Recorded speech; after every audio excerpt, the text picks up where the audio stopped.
Ladies and gentlemen, we welcome you live to episode number 20 right here on the Eastern Observer. The Primetime Rundown is presented to you by the Nolan Carroll Foundation. The mission is to support science, technology, engineering, and math educational opportunities. For more information, please log on to the NolanCarrollFoundation.com. Ladies and gentlemen, episode number 20 of the Primetime Rundown comes to you from our homes. We are all under quarantine. We thank God all of us are healthy, but alongside my guys, Tyler Adelle, Nick Partain, I'm Joey Jarzynka. We cannot thank you enough for joining us on this special 1 hour edition. It's odd. Nick, I'm keeping your seat warm. I know I'm sitting in your seat right here. It's a weird vantage point from here. You gotta clean that, right? Yes, I will, and it'll be I'll have to Lysol it and everything. Tyler, welcome back. Please. It's been a while, and we're happy to have you here. It's a little scruffy there. What we see. My goodness. Yeah, it's been a hot minute since the last time I saw you guys in person. But all kidding aside for a minute, because I know you guys know I like to do that. Yeah, how you guys holding up with everything? I know it's a crazy world out there right now. Well, we're doing as I'm all right. we can, and that's really all we could do. I think Nick is the same, right? Yeah, I'm fine. Well, there's a lot to talk about, even though that sports has not been played for the last 3+ weeks. We have athletes being tested and continuously tested for this COVID-19 coronavirus, and thankfully, such players as Rudy Gobert and Donovan Mitchell have been able to recover from said disease, which is a good thing, but let's keep it positive here at 6:02 on the East Coast. Let's keep it positive. Fellas, Nick, you're a Jets fan, and Tom Brady is out of your division. How happy are you that is no longer going to be a problem? That's amazing. I mean, he's in his 40s, but he's still Tom Brady. He was still one of the best quarterbacks in the league. He had a rough year last year, but I still believe that was most of what was going on around him. So I guess this is the one joy at this point of being a Jets fan in this world is that, Tom Brady's gone. That's what we have to look forward to. Team itself, still a lot of work to do.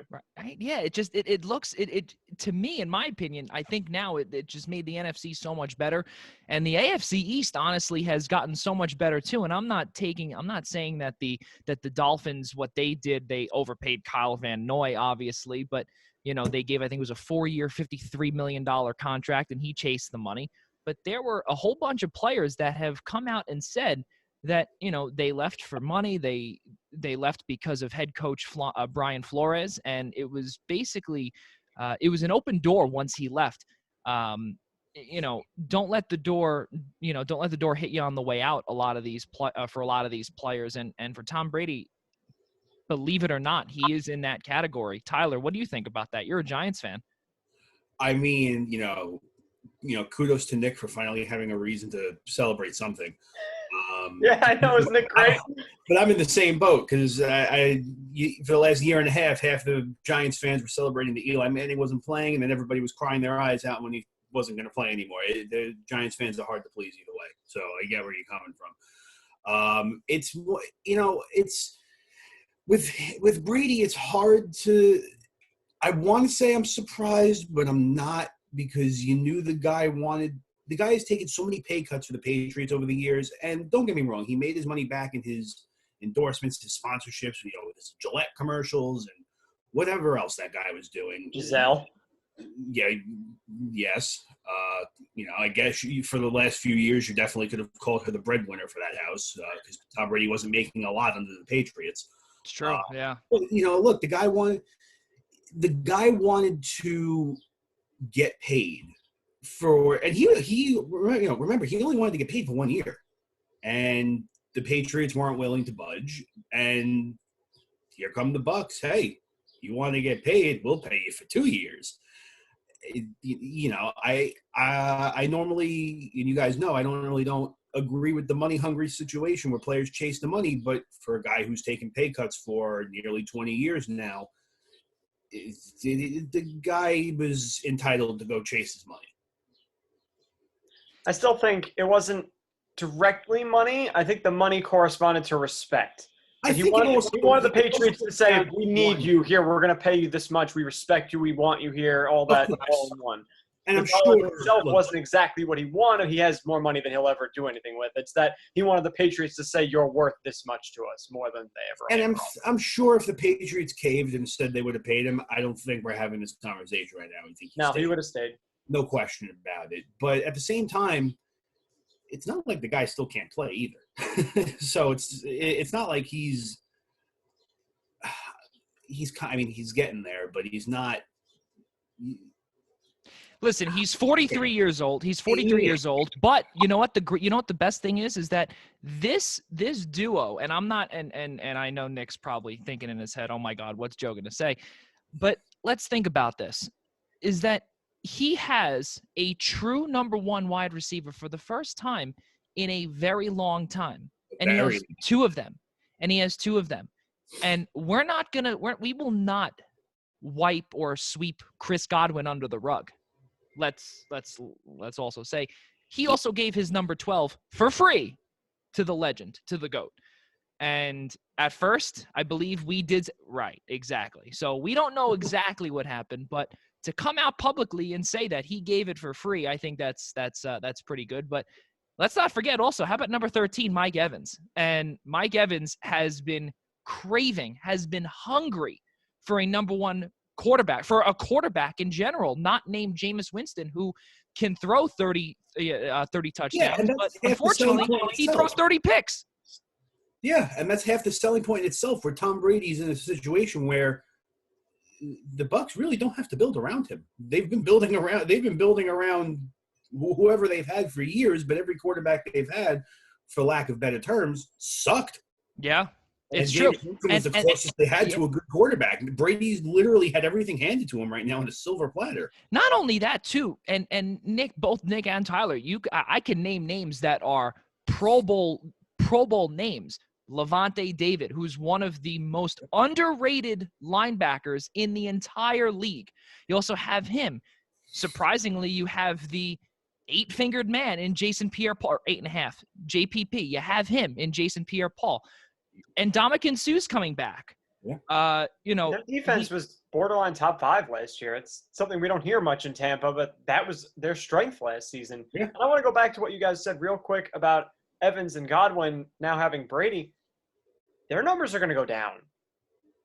Jameis Winston threw a lot of picks, but he threw for a lot of yards. They had a lot of comebacks. It's going to be a more conservative offense this year. Their numbers may go down a little, but this isn't going to be the same Bucs run and gun. I slightly disagree with you. I don't want to say their numbers I don't think their numbers are going to spike either up or down, but I don't think there's going to be a tremendous difference of what they were. I don't think tremendous, but I think they might actually not look as good this year just because it's going to be a little more conservative. We know how Brady plays, and he's not going to be throwing 50-yard bombs every other play. Right. Yeah, no, definitely not. If either Mike Evans and Godwin's numbers are either going to be better by a couple hundred or slacking by a couple hundred yards, I don't think it's going to be drastic. But especially on a team where I wouldn't say they have the greatest run game in the world, but it's awful. They're going to fix that this year. I have a feeling they're going to get some running backs in there that can catch the ball. That's a staple of the Brady game. They're going to have to get somebody. Yeah, the passing game is going to be a big, big factor for that team this year.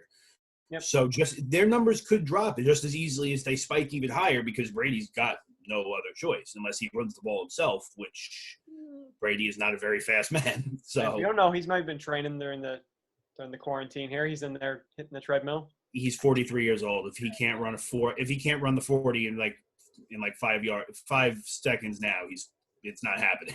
And not only that, too, he's also renting out Derek Jeter's mansion in Davis Islands in Florida, right outside of Tampa. So we'll see what happens there. Why isn't Jeter living there? Sorry? Why isn't Jeter living there? I never thought of it. Because he's Derek Jeter. He probably has a house in every state. Well, and not only that, too, he's probably also in Miami trying to deal with the Marlins because, he is the CEO of the Marlins. Yes, but if your house is in Tampa, is that really a big commute? Come on, dude. You're living decently close. Wouldn't that be? Actually, I think Tampa to Miami is like a 2-hour drive. I think it is. Well, yeah. You got to use a helicopter? Well, all right. I know what Tyler's going to say, but Tyler still has another. Tyler has another month before he could say what he was going to say. I got 54 days. I checked this morning. Yeah, exactly. And we will not be disclosing that on the air. Let's God. move all the way out west, though, to Los Angeles and what the Rams have done. Let's not forget, the Rams released Todd Gurley in the span since episode 19 and now. They've released Todd Gurley. They lost Michael Brockers, but then all of a sudden he came back officially yesterday after failing a physical with the Ravens. They lost one of the best kickers in the entire league in Greg Zuerlein. And then, as we said, to wrap this up, to repeat myself, they released Todd Gurley.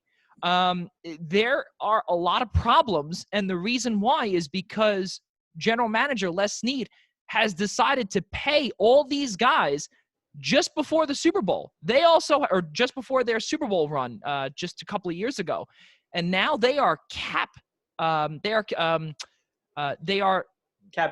Capped out. Yeah, there you go. That's what I was looking for. You know, I think sitting in my house is brutal, and I've lost a few brain cells. But all joking aside, they are capped out, and they have nothing. They have nothing to give. And thankfully for themselves, they also lost Corey Littleton. They also lost Dante Fowler Jr. as well. So they have a lot of pieces to do and have yet to re-sign Jalen Ramsey as well. Well, they have Ramsey. They're trying to extend him. Right. So what happened was with the Rams, they started off, that Super Bowl team had the luxury of a quarterback under their rookie deal. And that's the thing in the NFL where teams throw a ton of money at every other position to take advantage of that window. Then they got to the point where they had to extend Goff, and now this is what happens. You lose a lot of talent elsewhere once you have to pay your quarterback big money. Do we think that we could potentially see the Rams doing anything ever since now that, let's say, the Cardinals also got DeAndre Hopkins as well? I'm not saying that there's a shift in the NFC West because now it's in the hands of San Fran and still Seattle. But could we see a more competitive – and I believe, Nick, you and I said this on our last show, is that the NFC West is probably the best division in the entire NFL. Does the NFC South have any competition? Do we think that they could be in that spot to be the best in the NFL, their respective division, the South? With the Saints and the Panthers slowly doing something. You also have Teddy Bridgewater, Robbie Anderson. We'll get to that in a few moments. I don't think they're going to be that good this year. Matt Rule focuses on building a culture and everything, and his first years in most places have been pretty bad. So I can't imagine that they're competitive this year. I like the Bridgewater move. I like the Robbie Anderson move. I think their offense could put up some points. The defense is really going to struggle, especially without Luke Kuechly and with an offensive-minded head coach. Their defense is going to really, really struggle. And listen, we're putting them up against a division where the last-place team in that Rams division could probably win the AFC East. Like, this is a ridiculously loaded division you're matching them up against. So the fact that Carolina will probably lag behind a little bit, and I think Arizona being the fourth best team in that division is a little better than them, is where you're going to put them over the hump. But it's close. It is pretty close. Yeah, Tyler, you want to add to that? No, I did for the probably first time in this show's history and probably only time. I agree with everything Nick said. Yeah, no, that's not good quality. In my opinion, honestly, the NFC South is is probably number 2. You also look at the AFC South as well, and just to shift over, the Jaguars traded away Nick Foles to the NFC North, to the Chicago Bears. Don't know what's going to happen with Mitch Trubisky. You have Tom Brady now down there. Drew Brees down there. Obviously still down there. Hasn't called off his career just yet, or hasn't retired, hung up the cleats yet. They also restructured Janoris Jenkins' contract and also signed Malcolm Jenkins to a 3-year deal. I feel like almost the Saints still run the division, but at the same time, yes, I know that the Panthers are slowly building. Could they be better than the Cardinals, though? Or could the Cardinals be better than them? I think over one move, Nick. I don't know. They have. I think that yes, they lost Kuechly, they lost Bradbury. They really don't have much. But it's tough. It's honestly it's tough to continuity say. plays a lot into it too. Tampa had most of that team. I mean, Arizona, the Cardinals had most of that team last year in place. You're getting a second year for a number one pick quarterback who already looked pretty good. That could be a huge leap that Carolina's not going to be able to compete with Teddy Bridgewater being in his first year, Matt Rule being in his first year. There's going to be growing pains with the whole organization, whereas Arizona went through that last year, and now they get to build on something they already had. The Indianapolis Colts also landed Phillip Rivers. They also landed Xavier Rhodes, who struggled last year. He was a pick just, I believe, about 4 years ago, first-round pick. AFC South, let's talk about them. Houston doing wonders with their team. And when I say wonders, I am completely sarcastic. Why would you trade away DeAndre Hopkins for David Johnson, who's been slowly declining? Why don't you have a general manager in place? Do we see Deshaun Watson potentially getting traded? There's multiple rumors out there that he could be traded to New England. There's different. You have many different voices, different articles that are coming out. What happens with Houston, guys? I think it's just are they heading downhill fast? It seems like it's one of those things where Houston's probably going to tank for a little while. I would honestly love to be inside the heads of the Texans front office and figure out what even pushed them to even want to trade DeAndre Hopkins. I mean, next to Mike Evans, that they're the 1-2 in the league basically right now, with Antonio Brown losing his mind. So to lose a piece that valuable and get back kind of a whole lot of nothing, except a lot of money in a player that shouldn't be getting a lot of money, it's a very questionable move. What happened with Hopkins was he wanted that extension. Grade, but he already had like 3 years left on his deal. Right. So Houston said, we're not paying you that much left. But to trade him for a bag of footballs is... Yeah, no, it was a terrible trade, but I'm just telling you the rationale of why they moved him. Plus, I heard he didn't get along great with Bill O'Brien. Mm-hmm. No. Like, I knew he wanted the extension. I knew if he didn't get it, he was going to ask for a trade. But for arguably the number one receiver in the league going into the season, like, you could have gotten something. They got a second-round pick and a mediocre starting running back who's overpaid, and they didn't have the Cardinals eat any of that money. It was awful. Yeah, look, kudos to the Cardinals general manager. I'm assuming at that point he was just the first person to pick up the phone, because if the Giants would have called, I would have given them the same thing for that. Take a bad contract and a second-round pick. Jets too. I would have given him Le'Veon Bell in a second in a heartbeat. Yeah, let's not get carried away here. The Le'Veon Bell contract's not as bad as you guys make it out to be. Oh, no, it's not. I'm just saying that's the comp. So he only had 1 year of guaranteed money left, and he was good last year despite having nothing around him. That guy played his butt off to try and keep them. Oh, yeah. And, I mean, it's weird because, the Texans, when the Texans are good, they're a pretty tough team to beat. They had Kansas City's back against the wall this past year. Yeah, they're dismantling things. What they have? They had like a 3-score lead going into halftime. 24-0. Yeah. Okay. So right. I don't think that was going into halftime. They peaked at 24-0. I think Kansas City got a touchdown before the half or something. Yeah. So I mean, and on a side note, real quick, you feel really bad for a guy like J.J. Watt right now, who's loyal as all hell to a team, and they're giving that guy. Literally nothing to work with on either side of the football. Sean Watson, too. He's watching him trade his number one receiver with no real plan around it. It's like, what are you doing? Yeah, and also, and now your number one receiver now is Kenny Stills, and you also overpay for Randall Cobb as well, who is on a serious decline. Well, Will Fuller's the number one receiver. He's just never on the field. But he's really good. You can't rely on Will Fuller.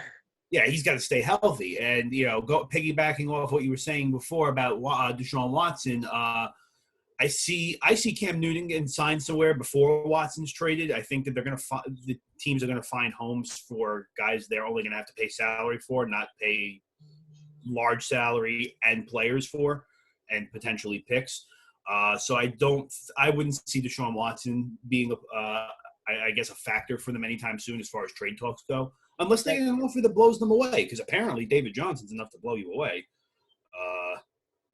So, I mean, we'll see. But, I think guys like Cam Newton, guys like that are going to get signed before he gets moved. I don't think he's getting moved at all. They'd be crazy to trade Deshaun Watson. I think But yeah, if they have any rationale for that Hopkins trade, it's that they're like, oh, we have Watson. He can make up for not having the greatest receivers, I guess. If you're trading Watson, you might as well blow everything up. There's plenty of situations in all sports where your team's best player leaves and your team is still okay, if not better, when they leave. Yeah, the NFL's different with quarterback. When you lose a quarterback, it's everything. No, I'm talking in regards to DeAndre Hopkins leaving. Oh, yeah. Their offense will still be fine. Watson's an amazing quarterback. He'll make do with whatever's around him. Decent. So it's like all teams in all sports, you see their best player leave, and sometimes it's like they never left, and sometimes they're even better. All three of us have seen it with our own team. The Giants kind of looked better-ish without Eli Manning, and somehow he was still considered like their second best player, which is disgusting. I thought they were going to trade Beckham, and they trade Beckham in there. You trade Beckham, and actually the team kind of looked a little bit more like unified. They still suck, right? But they looked like they actually wanted to play. That's with each part other. of it with Hopkins. Maybe his attitude was really bad. Playing with some heart. So it's after the last couple of years of big name players being traded or leaving in free agency, I'm not as quick as I would have once been to judge if a team is going to be awful or not. So I would say I'm still if we were giving teams records right now, I would set them at 8-8. Be as even as I can because it's as fair as I can be right now. I personally believe, and I want to chime in here, I think the Colts are the new front runners for the AFC South. And I think that, yes, even though that Phillip Rivers is on his last leg, he also has someone around him. And I think, Nick, you and I spoke about this with T.Y. Hilton.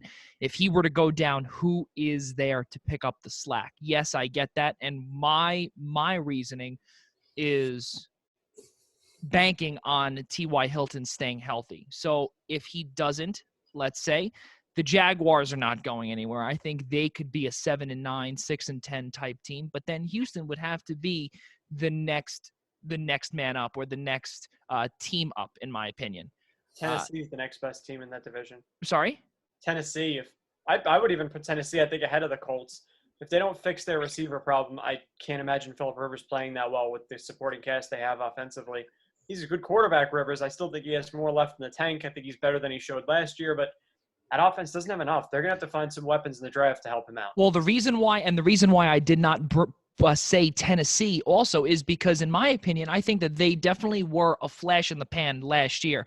I also believe that what Derrick Henry, can he really have an encore of a performance from last season? The man looked like Emmitt Smith in all of the playoff games throughout most of the season. He looked amazing. Yeah. And for him to do that again, it's very difficult. We've seen DeMarco Murray put up insane numbers when he was with Dallas. Could he do it with the Eagles? No, he couldn't because he was used poorly. So that's a bad comparison. But it doesn't. Yeah, Tyler, I get it. But it doesn't mold well to have a second year wonder, if you will. I don't see it happening. The size of this guy. Well, can he hold up? Running backs, as Nick, you have said, they don't hold up that well. And we're going to see also with that statement, because we'll see if Melvin Gordon can do what he can do. He got paid for he got a 2-year contract when he wanted a multi-year deal from someplace. And that didn't happen because running backs you can find off the street. Quoting you exactly. Mm-hmm. There's a lot of question marks around this league, and I can't wait to see it. And hopefully in a couple of weeks when we'll have a special guest on, we will not say who it is yet. We're still waiting for confirmation. But hopefully we'll get his insight and have to hear what the rest of the league is going to be all about. I think with the exception of the Chiefs this season, the rest of the league is pretty wide open with the exception of the really bad teams. Well, I can also tell you that the AFC East is completely wide open this year. I think Buffalo now obviously takes that number 1 spot, but I would not be surprised if we see a 7-9, 6-10, 8-8 range for the Patriots? Can they still be something? Well, going to the AFC East, I think I think we've been talking about it either earlier today or a couple of days ago. I think it's going to be between the Bills and the Dolphins. The Jets will probably be throwing a parade for their lottery pick, and the Patriots. Another defensive lineman, baby.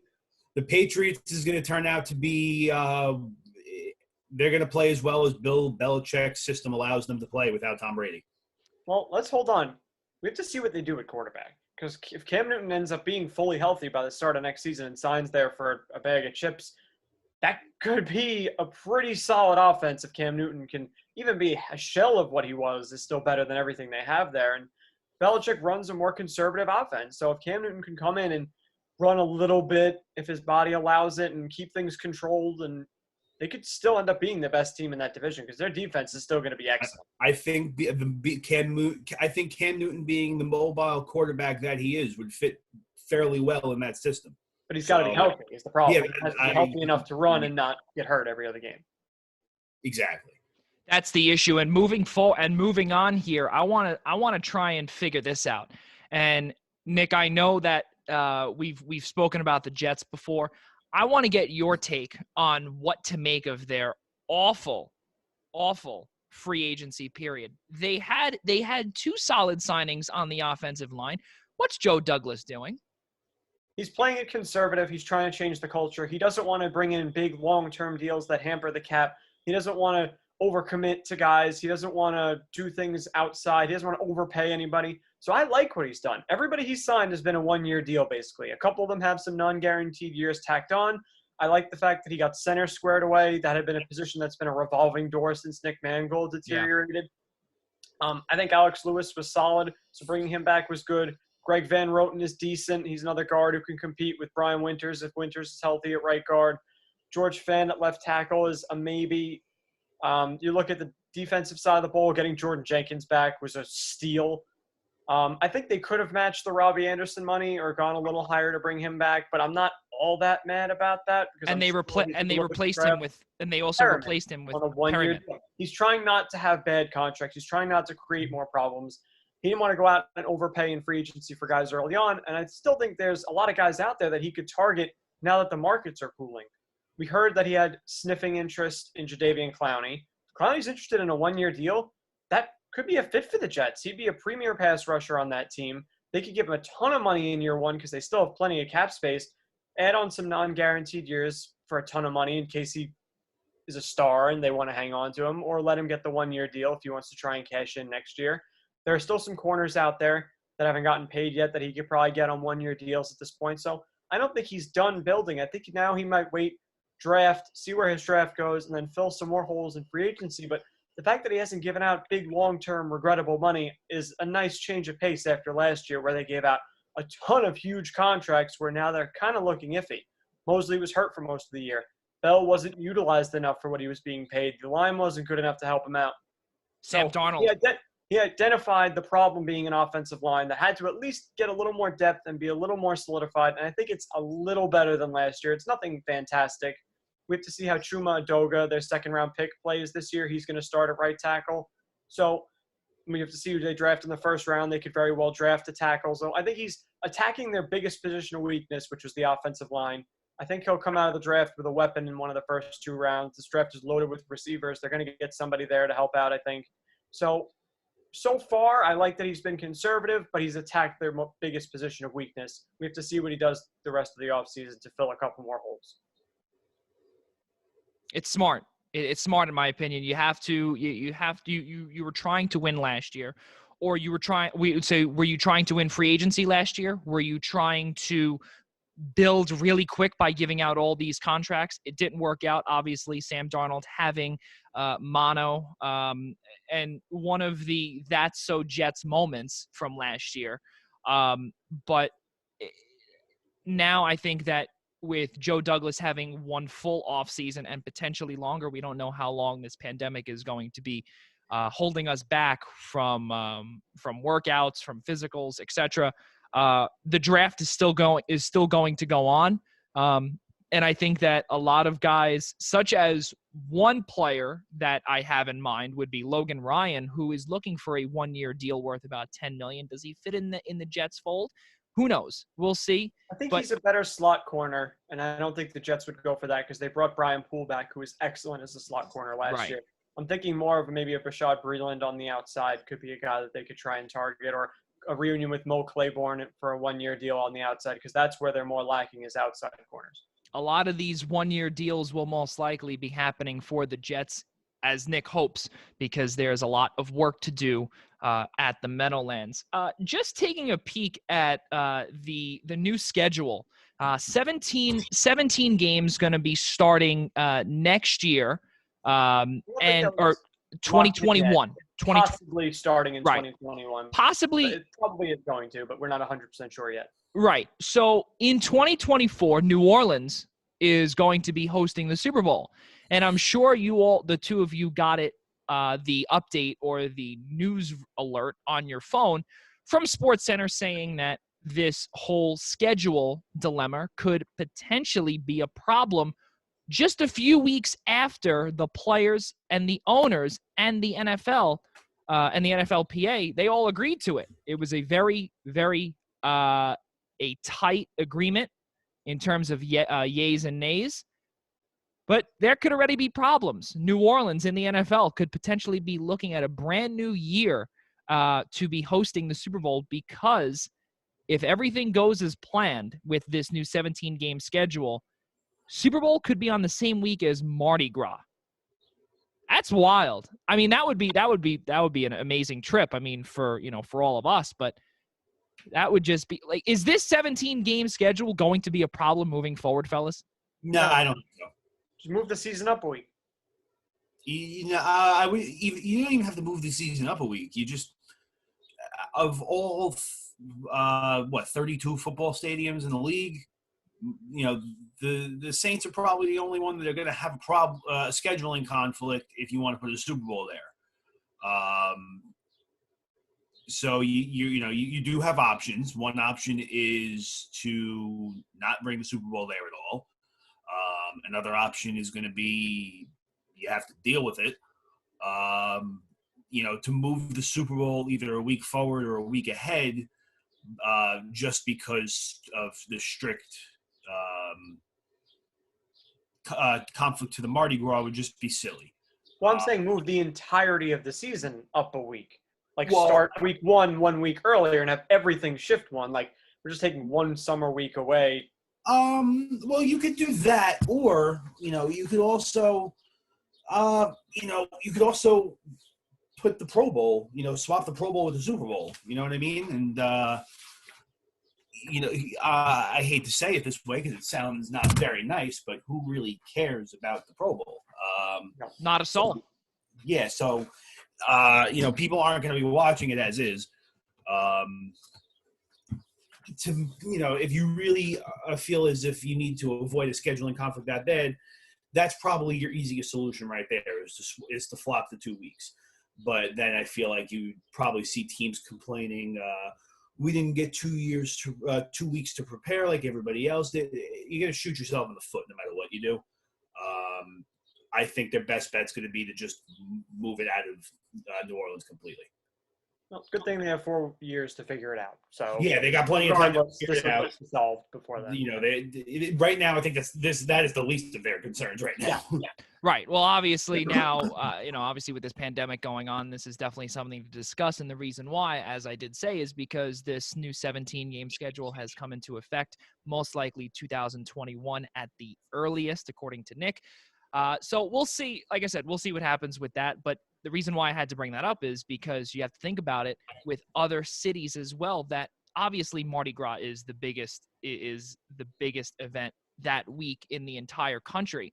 But then you have to look at other places around the country that could potentially be a problem. But as of right now, nothing. They have 4 years to figure it out. But again, you also have to have a decent amount of years to figure out how all of this is going to go on. It's not like you can come up with it a year in advance. That's why I think they brought it up now. And it might not be a problem, but at the same time, from from an outsider looking in, or from someone that works within the organization, well, we really have to figure this out soon, because we could also lose the Super Bowl altogether, and then it could go to another building. And a lot of these teams are now beginning to build domes. They're beginning to build retractable roofs, where you might see a northern city have the Super Bowl where it used to be basically in a rotation: New Orleans, Arizona, Tampa, Miami, Dallas, Houston. So now you're getting Minnesota back in the fold. We haven't seen Detroit host one, because really, who wants to go to Detroit for the Super Bowl? Who wants to go to Detroit? Right, exactly. So we don't know. What's going to happen there. But 6:35, we only have 25 more minutes left on this show. We're doing a 1-hour special this evening. Because of the pandemic that's going on, not a lot of sports to talk about, but it seems as if every time that the three of us are on here, we always get a little bit of ahead of ourselves, and it always becomes a good conversation that the three of us have. But here is my number one. The Major League Baseball came out with something just a few days ago with AJ Hinch and the Houston Astros. And why I bring this up is because, in my opinion, it's an absolute disaster. If the 2020 season does not happen, AJ Hinch would have served his suspension. Is there more? Is there more to even say about it? Or how do you absorb that? And what is your response to Rob Manfred? In my opinion, you got to throw rocks at the guy or at his window. He's useless. It's terrible. It's one of those things where the league really shoots themselves in the foot with this. Going back to, I've lost track of time, so I'm just going to say within the last week and a half, the MLB comes out and they tell everybody if the season is canceled, players that are pending free agents can still hit the open market. Mookie Betts as the biggest one. He's going to be the biggest free agent this year, no question about it. So it's one of those things where, how do you tell people?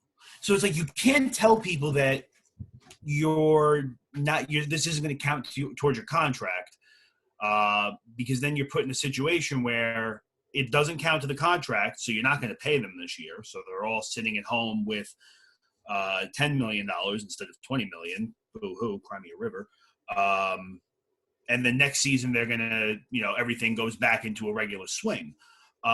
Or it doesn't count. You pay them to sit at home this year, and then they play for free next season. But I'm pretty sure there's a lot of labor laws that would prevent that from happening. The way the league is handling everything right now, they're really just repeatedly just taking bird shots to their foot right now, and you can't. I don't know how you could turn around now if you're the league and say that, players are still going to hit the open market this offseason, but these guys they don't count. If you're going to count this as a calendar year in the season, they have to. Their suspension is over as soon as the World Series would have been played. I think, in my opinion, it's and Nick, I'm gonna give you your fair share of minutes, because I know your take on this, and it's pretty much the same thing as mine. I think that Major League Baseball is officially going downhill. I know that Nick is a new soccer fan, and we've spoken about this on our previous shows where. And I've said this, and I am a true believer in this, even though that I am a diehard Yankees fan. I wear them on my necklace all the time, but it's evident that baseball is doing I think they're doing a 180 with everything. They are way too they're laid back with everything, and they're trying to do too much. Yeah, I think that this year you give the players immunity to basically give up AJ Hinch and former general manager Jeff Luhnow of the Houston Astros. And I think to have this, it's basically almost you you swept it under the rug, exactly what I said earlier in the show. It's a disgrace, and it also shows that you can do whatever you want with no punishment. And if a pandemic, even something that goes on, a world catastrophe, a disaster, were to happen, and the last time that baseball was not played, 2001, whatever it is, under Rob Manfred, it's still going to count as a suspension. They were told to sit home by the government, not by Major League Baseball. They were the world is paused. Everything is paused. And now they're going to basically say, okay, this is your suspension. You sat home. But every other player, every other Houston Astros player, every other Major League Baseball player, minor league player, they are sitting home. This is one of the biggest issues that Major League Baseball has. And now you're going to have other teams potentially doing other illegal things in the game in the near future. And I hate to say it, I don't know if that's going to kill baseball, but I think that that's definitely under the cons of why people don't watch baseball anymore. Anyone want to chime in on that? Baseball is, and like I said, it's one of those things where the league really shoots themselves in the foot with this, is that as far as their decision making goes. But it's, I'm trying not to talk about this pandemic as much as I can, but this is not something that anybody has asked for. Nobody asked for the world to pause. Nobody asked for the McDonald's to shut down, Target to close early. No one asked for it. And I understand that generally, for the most part, the league's hands with this are tied right now because they put, again, it's one of those things where you're going to have to upset 100 people to please 100,000 people. And unfortunately, in every business you take, politics, even just being the manager of your local stores, like you got to make weird decisions sometimes. And I get it, but this is definitely a decision that, being that we're only 2.5 weeks, 3 weeks into this whole thing, they probably could have sat back and thought a little bit more of a detailed process for this. I think they didn't have to come out and say it now. No, they had plenty of time, especially before it was rationally thought about. And especially because baseball, if anything, is definitely not coming back till at least mid-May, early June anyway. I don't think we'll see it until the All-Star break area. So they definitely rushed to even say anything. So yeah, and you know what? And something, and I have to give credit to Canada's Sportsnet. I would say Canada to Canada's Rogers Sportsnet, and really they've been on with a lot of these stories first, and they were the ones to report this story first. And when I saw it, I was so disgusted, and especially with the three of us, including myself, as diehard Yankees fans, to see what we witnessed in 2017 with banging of the garbage cans, with the whistling. Last year, potentially a buzzer within Jose Altuve's chest. It's sad. It's really sad, and it actually, excuse me, as a fan, as someone that works in the media, it's cheating. It's disgraceful, and to be let off scot-free with that really says a lot about the upper administration of Major League Baseball. And really right now, you're thinking to yourself, what would Bud Selig do? And what would have happened if Rob Manfred was a part of the Pete Rose scandal or Shoeless Joe Jackson? What would he have done there? Would he have let those go? Yeah, if Rob Manfred had anything to do with Pete Rose would be scot-free right now, apparently. As far as Bud Selig goes, you would be embarrassed to be even associated with that team right now. Well, what did he really do to steroids, guys? So would Bud Selig really have been that hard? The steroid thing is kind of harder because it was multiple people, sometimes on multiple teams, that were taking whatever substances they were using. You have a team you have a team like the 17 Astros who they were – I don't want to say it's breaking an unwritten rule because I really don't even honestly know if there's a rule as far as the media goes. And, it's about the camera they used. Nothing else was illegal. It's just the fact that it was a camera they weren't allowed to use that they were using to relay the signs. and You can steal signs in baseball and use banging of trash cans and hand signals and calls to, portray that, but you can't use video that's illegal to steal. And look, it's one of those things where, look, it's sign stealing is never going away. There are other teams that do it. We know they do it. The only difference is that they do it legally. They got their runners on second making some kind of a motion on the bag to let a batter know it's coming or let the dugout know, like, how he's tipping a pitch. So it's I think definitely Bud Selig wouldn't have been so soft about this as Rob Manfred has been. No. Yeah, I have to agree there. I think that if you look at this in my opinion goes with the same exact or under the same exact column as the two previous issues that we spoke about, being Pete Rose and Shoeless Joe Jackson. I think that this definitely is up there on the baseball illegal Mount Rushmore, if you will. So we'll have to see what further actions other teams will take, and who knows? You have to say to yourself, we have not seen Boston's punishment yet. Apparently, there's a report out there that it's supposed to be released just before the season resumes. Now, with this pandemic reportedly getting worse, we're staying inside. We don't know when baseball is going to come back up. They're talking about a World Series pitch on Christmas. We don't know what's going to be. So, or there could be no season at all. Now, let's say, for instance, if Boston or if Major League Baseball were to release a report before the 2021 or before the 21 season, and Boston has to face the music for next season. Is that fair to you guys? I wouldn't say that's fair at all.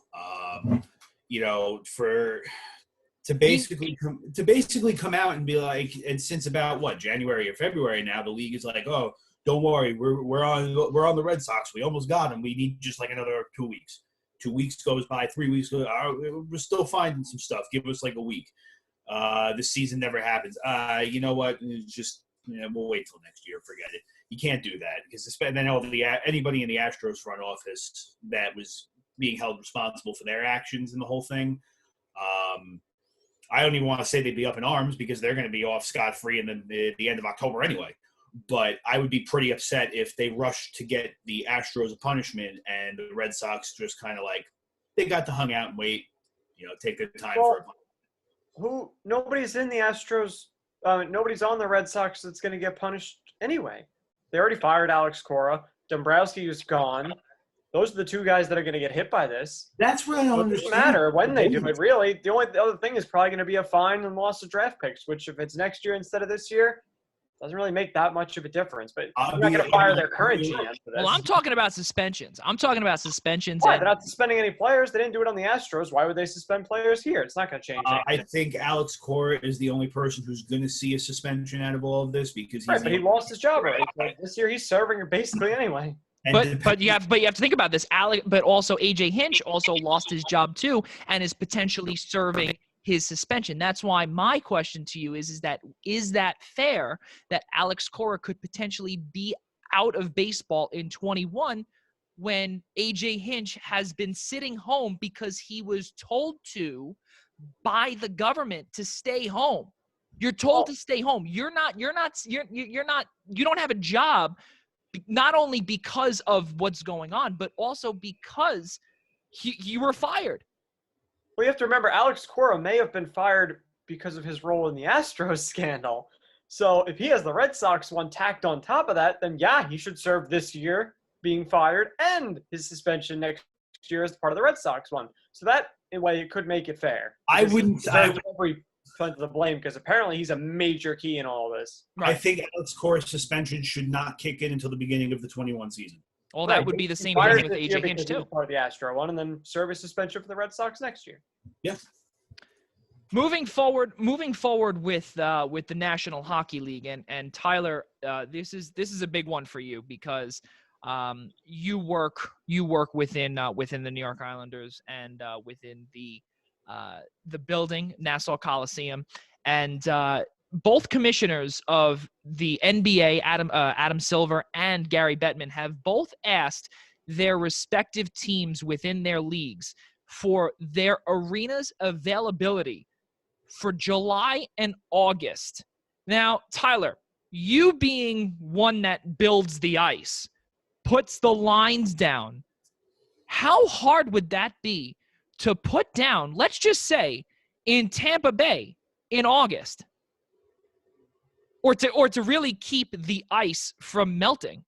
Not only how expensive that would be to keep everything running in not only 100-degree weather in Florida in August, but how about 100% humidity at the time?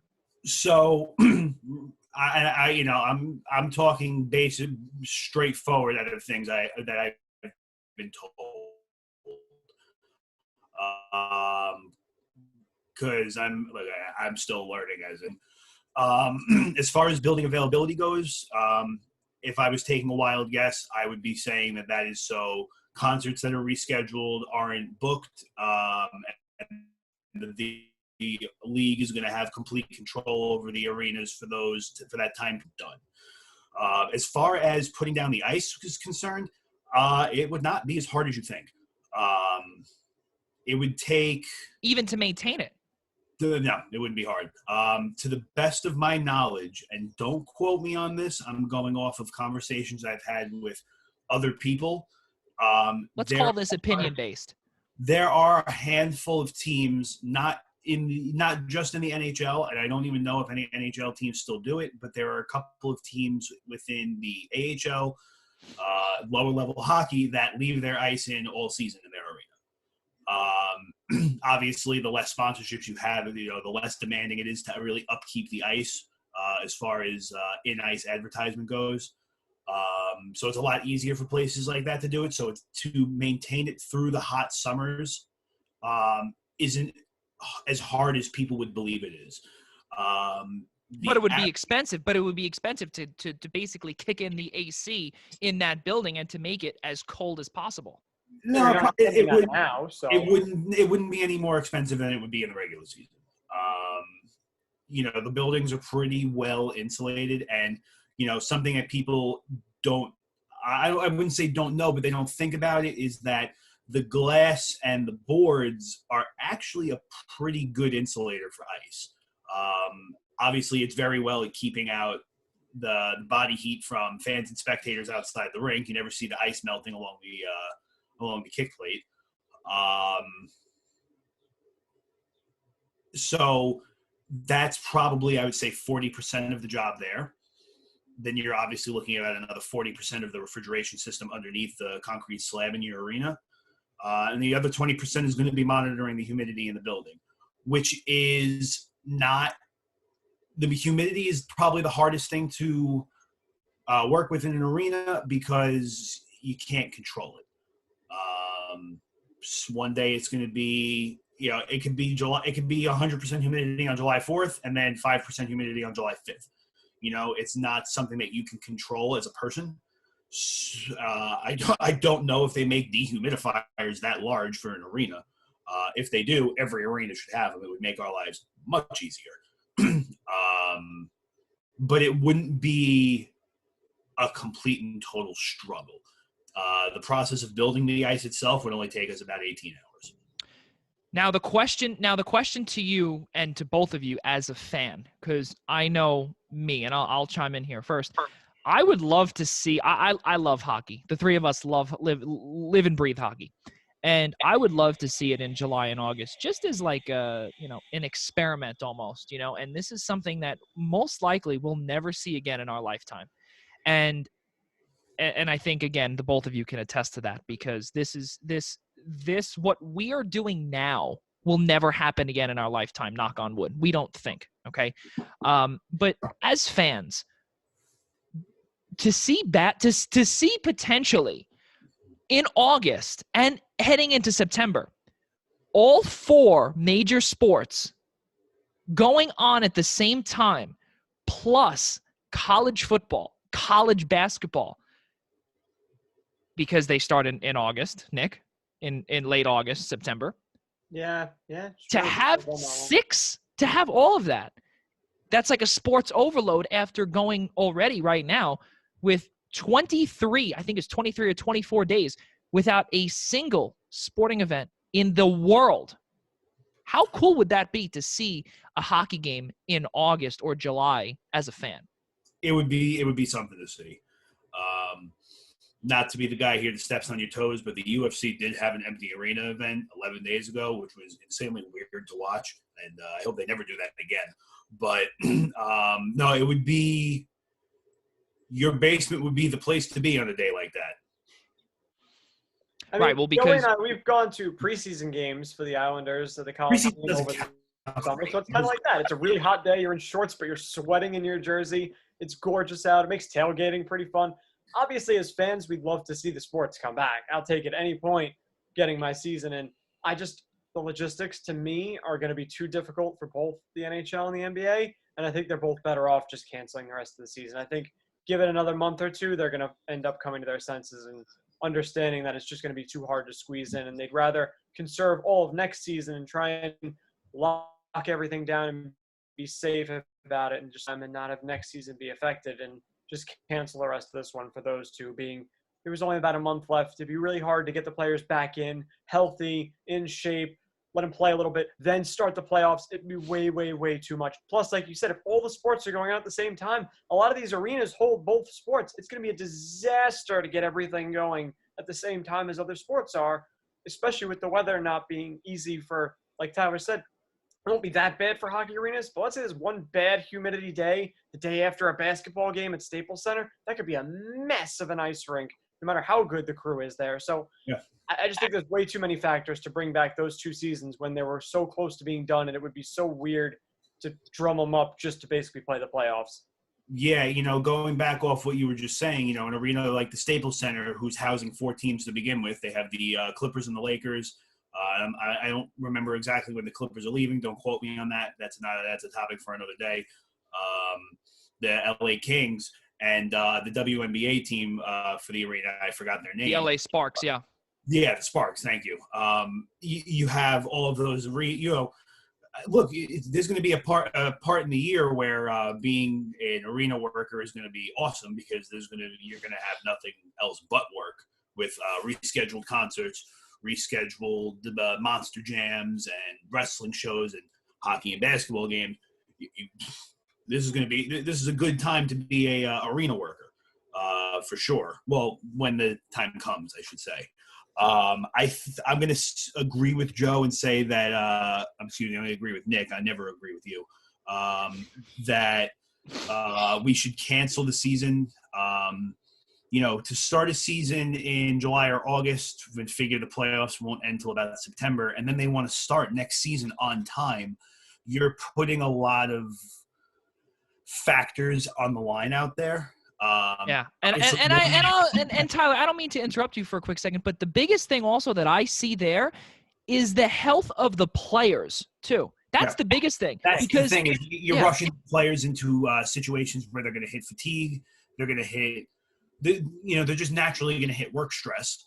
Even though they're playing a sport, it's still a lot of stress on their body.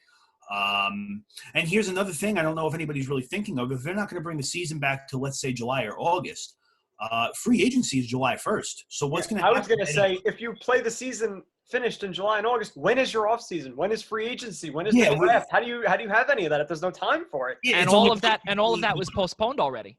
Right. Well, we know it's postponed, but if you have the finish of the season lead right up to the next season, there's no time for free agency or draft. So you can't have that.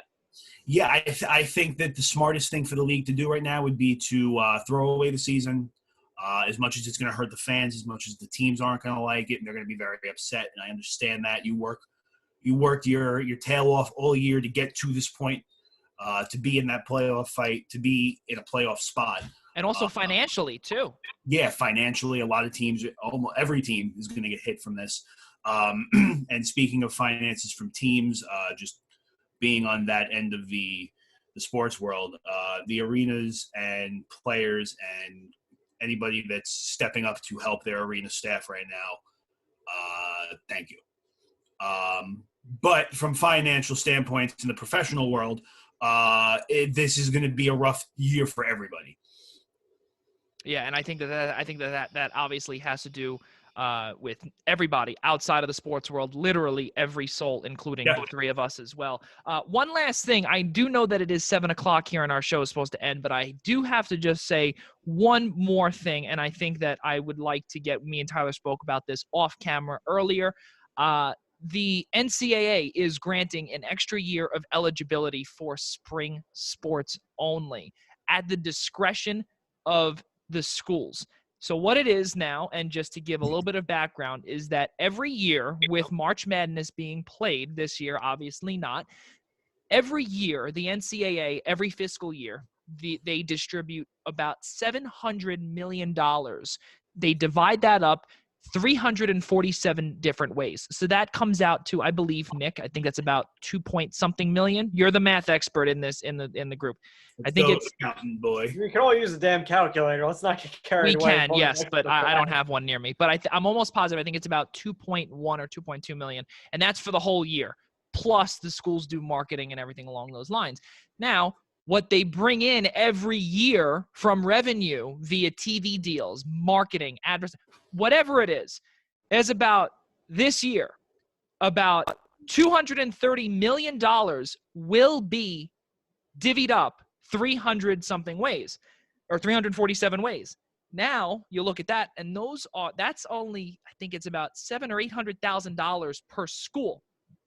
Not only does the NHL, the NBA get affected by this financially, I think you're going to see the biggest hit within college sports, because you're going to have athletic programs being dissolved. You're not, or unless you have a top tier marketing team, and I think that every single school, including mine at St. Francis College, Brooklyn, and I will say this on the record, they're going to be put under the microscope. Otherwise, things are going to really happen to a lot of our programs, to a lot of the programs within the NCAA. But now my question to you guys is it fair that the NCAA did not award basketball an additional year? It's hard because the season was practically 90% done. You were getting ready to head into your March Madness tournaments. If the season had just started and this all happened, I would say that not giving basketball their fair shot next season would be wrong. But, I mean, this is a really hard one to kind of put together because, like we were saying before, this is with the exception of a couple of people in the NCAA, this was the last big tournament they're going to play in, with the exception of the NBA playoffs. Most of these kids are going to go straight to Euroball, Chinese leagues, straight to G League. So for most of them, this was their last big tournament. It's crushing for them. I hurt for them as a sports fan and an athlete. Again, this is just this whole thing. It puts the NCAA and the schools in a really bad position if they let them play this basketball season. Yeah, I mean, it's the logical choice to say no because, like you said, the season was basically over, but you're cutting out the hardest part. It's just a really tough thing to say to these kids that worked their whole year off for these tournaments and to get one last game with their teammates that they never even got to say goodbye or anything and it just kind of ended. These kids don't get to say goodbye to their teammates. They don't get to give them coaches, teachers, everybody. Like, their whole college career ended in the blink of an eye. They never got to prepare for it. They're not going to have graduations even. Like, this is crazy to do to these kids to say, no, you can't come back, but it's the logical choice, even if it hurts a lot of people. Unfortunately, going back to what I was saying before, you have to upset a couple hundred to please a couple 100,000. And if this was the majority ruling, obviously enough people agreed with it to let it go. And also the NCAA did the right thing too, where they did allow the spring sports to come back. Obviously, the spring sports barely kicked off this year. You had baseball, who will have the exception of a few more roster spots for next year. The NCAA is granting that, so a few more scholarships, and also they're able to tap into a select fund. It's an NCAA scholarship fund specifically for schools if they need, and if they also decide to bring back said senior from a year ago. So it's going to be weird to see, but it's also, as Tyler did say, at the school's discretion too. So, for those kids that are hoping to come back, or to think that they would come back, I don't know how that's going to work, because again, then you have to look at the financial part of it. And with schools only getting roughly about I think it's between $700,000 and $800,000 for their entire athletic program, and some schools have between 15 and 20, potentially even more, athletic programs.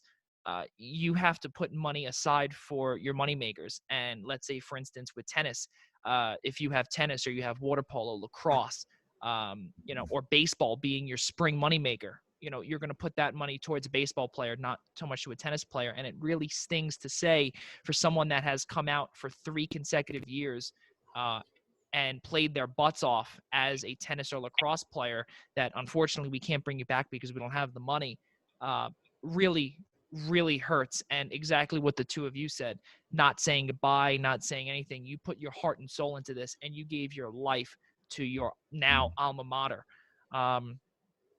It's tough, and it's tough to absorb everything that's going on. And as we've said before, we're all at our homes, at our respective homes. It's very difficult that the three of us are not sitting here right now, but we have no control over it, and neither do the kids within the NCAA. But 7:07 here on the East Coast. That's going to do it here on the Eastern Observer. The Primetime Rundown, episode number 20, is presented to you by the Nolan Carroll Foundation. I would say, and I know Nolan would definitely tell us this too, to put all donations aside for his cause, and to give it to the medical workers and all of the heroes on the front line right now, giving their lives to help everybody who have been infected, and also who have come in contact with this deadly disease. So everyone, please stay home, flatten the curve. As New York is on pause, definitely come back and listen to us every Friday night. We don't know. It's still to be determined if we'll be on next Friday or the Friday after, but please keep in contact with us on theeasternobserver.com. Follow us on Facebook. Follow us on Twitter at Observe Eastern. For Tyler Adelle, Nick Partain, and myself, Joey Jarzynka, for all of us at the Eastern Observer, saying so long, and we'll see you hopefully next week, if not in a couple of weeks. We cannot thank you enough for tuning in on this Friday evening. Good night. Wash your hands. Stay home. Stay safe.